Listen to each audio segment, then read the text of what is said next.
Hello student, আজকে আমরা Windows 10 pro সম্পর্কে আমরা জানছি। তো উইন্ডোজ 10 হচ্ছে একটা জিওআই ভিত্তিক অপারেটিং সিস্টেম। এটার অনেক পুরনো ভার্সানও আছে এবং নতুনও আছে। তো আমাদের এক্সপি বা উইন্ডোজ 7 ভিস্টা, যাই হোক, তো আমরা যেটা আজকে দেখছি সেটা হচ্ছে উইন্ডোজ 10 প্রো। তো প্রথমে এখানে কিছু জিনিস আমরা জানি, যেমন এই যে আমরা যে দেখছি, এই যে ছবি এই যে দেখাচ্ছে, যেমন লেখা আছে দিস পিসি নেটওয়ার্ক, এগুলোকে বলা হয় আইকন। আইকন মোটামুটি 3 ধরনের হয়, একটা প্রোগ্রাম আইকন, সিস্টেম আইকন আর শর্টকাট আইকন। তো এখানে 3 ধরনের আইকনই মোটামুটি আছে। তো এই যে যে ফাঁকা যে অংশটা দেখছি ডেস্কটপের, এই ডেস্কটপের ফাঁকা অংশটাকে বলা হয় ডেস্কটপ ব্ল্যাঙ্ক এরিয়া। এই ডেস্কটপ ব্ল্যাঙ্ক এরিয়ার মধ্যেই আমরা বেশিরভাগ যেমন ফোল্ডার ক্রিয়েট বা কপি পেস্ট এগুলো সব করতে পারি। তো এখানে একদম কোণের দিকে আছে এখানে আমার স্টার্ট বাটন। এই যে স্টার্ট বাটনটি ক্লিক করলে আমাদের সমস্ত ধরনের যে প্রোগ্রাম বা অ্যাপ্লিকেশন ইনস্টল করা আছে কম্পিউটারে, সেগুলো কিন্তু এখান থেকে সবই দেখতে পাই। আর এখানে আছে আমার টাস্ক বার, এখানে আছে কর্নারটা। এখান থেকে আমরা ডাইরেক্ট কোনো অ্যাপ্লিকেশান যদি আমি সার্চ করি, এই সার্চ বারে যদি ওটা মোটামুটি এখানে কিন্তু পাওয়া যায়। একদম নিচের এই দিকে আছে ডেট অ্যান্ড টাইম, এখানে নোটিফিকেশানস জায়গা আছে, যেখানে আমরা নোটিফিকেশানস দেখতে পাই। আচ্ছা, তো আমরা প্রথমে আজকে যেটা জানবো যে কীভাবে আমাদের এই যে ডেস্কটপের যে ওয়ালপেপার, সেই ওয়ালপেপারটা কীভাবে চেঞ্জ করব। আমাদের এখন যে ফুলের যে ছবিটা দেওয়া আছে, আমরা যদি চাই যে সেই ছবিটা যদি অন্য কোনো ছবি দিতে, তাহলে কীভাবে সেই ছবিটা চেঞ্জ করব।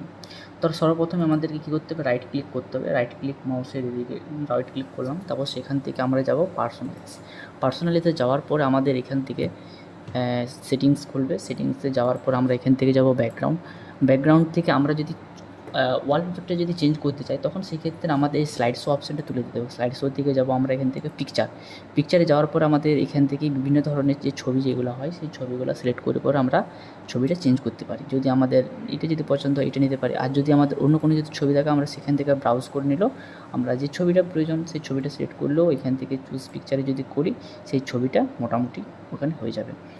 আচ্ছা, চুজ এই ফিট যদি বলা হয়, ফিল স্ট্রেচ, যেটা যেরকম পছন্দ সেই স্ট্রেচ করাটাই বেটার। স্ট্রেচ করলে কী হয়, যে ছবিটা যেটা থাকে, যদি সেই রেজলিউশনে যদি নাও হয়, তাহলে সেই ছবিটাও কিন্তু গোটা স্ক্রিন জুড়ে দেখা যাবে। তো এই যে ছবিটা যেটা ছিল, সেই ছবিটা এরকম স্টাইলে করা হয়েছে।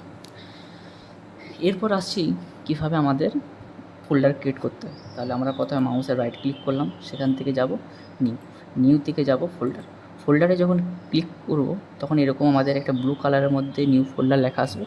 তো নিউ ফোল্ডারে যে লেখা আছে, আমরা সেই লেখাটাকে চেঞ্জ করতে পারি কতক্ষণ পর্যন্ত, যতক্ষণ না পর্যন্ত আমরা বাইরে ক্লিক করছি। এই যে ব্লু কালার করা আছে, সিলেক্ট অবস্থায় আছে, আমি এটার নাম আমি যা ইচ্ছা করতে পারি। আমি নাম যা ইচ্ছা এখন মানে যেটা মন যাবে আমি দিতে পারি। বাইরে ক্লিক করলাম, বাস আমার এটা অটোমেটিক সেভ হয়ে গেল।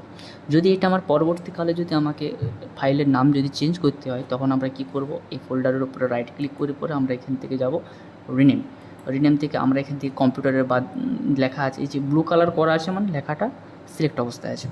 তো কম্পিউটারের বদলে যদি আমরা অন্য কোনো লেখা লিখতে চাই, যদি আমি বলি যে TOY টয় দিতে পারি, এন্টার দিলেও হবে, অথবা মাউসে যদি বাইরে ক্লিক করি তাও আমার এটা সেভ হয়ে যাবে। এইটা হচ্ছে ফোল্ডার ক্রিয়েট।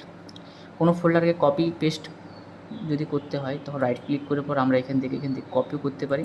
আবার যদি মনে হচ্ছে এখানে রাখতে চাই, এখানে রাখতে কোনো লাভ নেই, পেস্ট করতে পারি। যদি আমরা অন্য কোথাও করতে চাই, তখন সেক্ষেত্রে রাইট ক্লিক করে কপি। আমরা হয়তো অন্য কোনো ফোল্ডারের ভিতরে করতে চাই, আমি হয়তো সি ড্রাইভের ভিতরে ঢুকলাম, সি ড্রাইভের ভিতরে এখানে যে রাখতে চাইছি, রাইট ক্লিক করে আমি পেস্ট করলাম। তাহলে আমার এই ফোল্ডারটা আরও ভিতরে যে আছে এখানে রয়ে গেল, এখানে রয়ে গেল। আর যদি আমি কাট করতাম, তাহলে আমার কী হতো, এই ফোল্ডারটা কিন্তু এখানে রইতো না। যেমন আমি এখানে যে সাগর দাস একটা ফাইল আছে, এই ফাইলটাকে আমি রাইট ক্লিক করে আমি কাট করে দিচ্ছি, তাহলে কেউ রেস্ট ওখানে থাকবে না, কিন্তু এখানে রাইট ক্লিক করে আমি পেস্ট করবো, তখন সেটা আমার চলে আসবে। কন্টিনিউ করছি, যেহেতু এটা সি ড্রাইভে সেভ করছে, তার জন্য কোনো পারমিশন দিচ্ছে।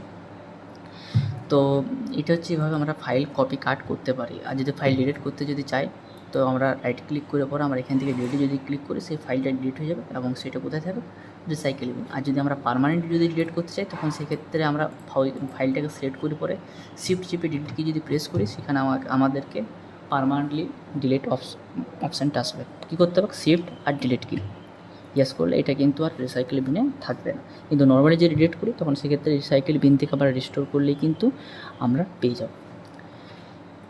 এছাড়া আমাদের আরেকটা জিনিস বলার আছে, যে বলতে ভুলে গেছি, যে কোনো ফোল্ডারকে যদি শর্টকাট কোন কিয়ের মাধ্যমে আমরা যদি রিনেম করতে চাই, তো তার রিনেম করার জন্য আমরা কিবোর্ডের যে F2 কি হয়, F2 যে ফাংশন কি যে F2 হয় সেটা প্রেস করলেও কিন্তু আমরা এখান থেকে ফাইলের নামটা আমরা খুব সহজে চেঞ্জ করতে পারবো।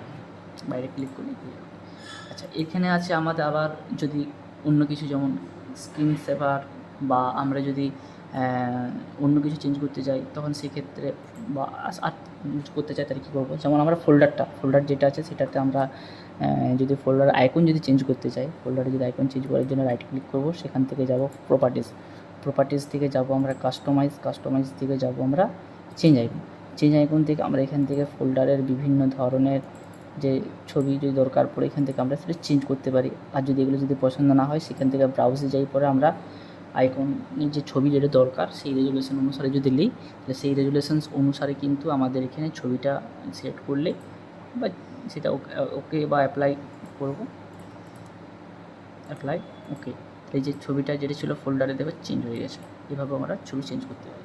এবার হচ্ছে স্ক্রিন সেভার কীভাবে চেঞ্জ করতে হয়, রাইট ক্লিক করে যাব পার্সোনালাইজ থেকে যাব আমরা লক স্ক্রিন থেকে যাব আমরা একদম নিচে, লক স্ক্রিন থেকে একদম নিচেও চলে যাচ্ছি। সেখানে হচ্ছে স্ক্রিন সেভার সেটিংসে গিয়ে পরে আমরা এখান থেকে যদি নাম চেঞ্জ করতে চাই বা অন্য কোনো ডিজাইন দিতে চাই, যেমন ব্ল্যাঙ্ক করলে ব্ল্যাঙ্ক, যেমন ইচ্ছা আমরা সেটা নাম দিতে পারি।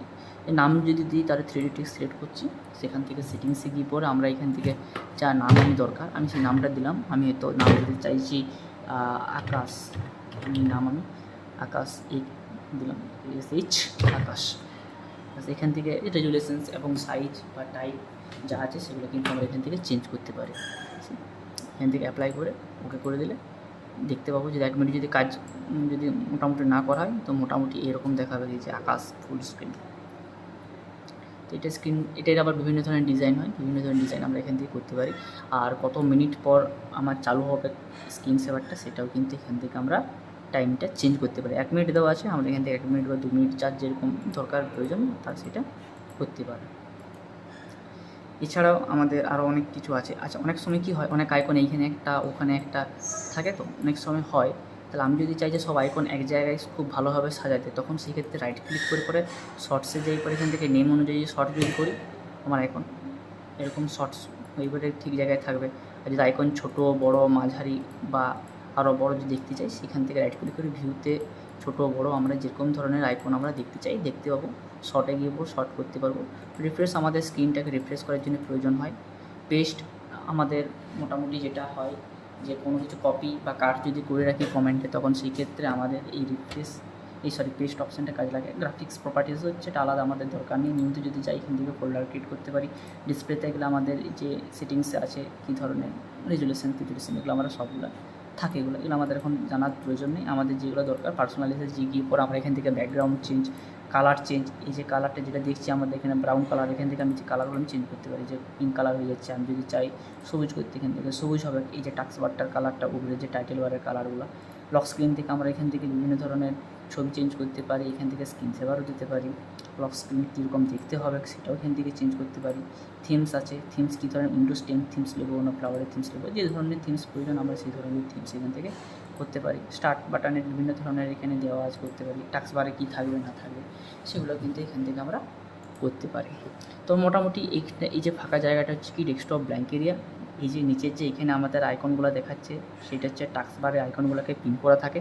যদি আমি আনপিন করতে চাই আমি রাইট ক্লিক করে পরে এখান থেকে আনপিনও করতে পারি। আর যদি মনে হচ্ছে পিন করবো সেটাকে ধরবো টানিয়ে আনি পরে এখানেও কিন্তু আমরা পিন করতে পারি। এই যে পিন হয়ে যাবে, বের করতে গেলে এখান থেকে বের করে দিতেও পারি, এখান থেকে আনপিন করে দেবো তখন এটা এখান থেকে বেরিয়ে যাবে।